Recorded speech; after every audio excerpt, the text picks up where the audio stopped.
Hi friends, ஓம் Tamil calendar அப்படிங்கிற ஆப்பில் நான் துளசி மாலை பர்ச்சேஸ் பண்ணியிருக்கேன். அதை தான் உங்களுக்கு அன்பாக்ஸ் பண்ணி காமிக்க போகிறேன். இந்த பாக்ஸில் என்னென்ன தந்திருக்காங்கன்னு பார்த்தீங்கன்னா, ஃபஸ்ட்டு நம்ம ஆர்டர் பண்ண துளசி மாலை தந்திருக்காங்க. அது மட்டும் இல்லாமல் இன்னும் நிறையா விஷயத்தை தந்து அனுப்பியிருக்காங்க. இது எல்லாம் உங்களுக்கு ஜஸ்ட்டு 400 ருபீஸ்க்கு கிடைக்கிது.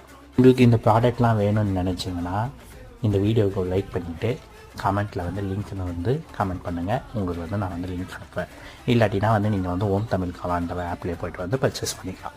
இது பெய்டு ப்ரொமோஷன் கிடையாது, சரிங்களா? இதில் ஃபஸ்ட் அவங்க ஷாப்போட விசிட்டிங் கார்டு தந்திருக்காங்க. அப்புறமேட்டு குங்குமமும் விபூதியும் தந்திருக்காங்க. அப்புறம் சங்கு மாதிரி ஏதோ ஒன்று தந்திருக்காங்கங்க. இது என்னான்னு தெரியல. இது என்னான்னு தெரிஞ்சோன்னா நீங்கள் கமெண்ட்டில் சொல்லுங்கள், சரிங்களா? அப்போ கருங்காலி வளையல் தந்திருக்காங்க. 200 ருபீஸ்க்கு இவ்வளோ ப்ராடக்ட் தர முடியுமா? குவாலிட்டி வைஸ் எப்படி இருக்கும் அப்படிங்கிறது எனக்கு தெரியல.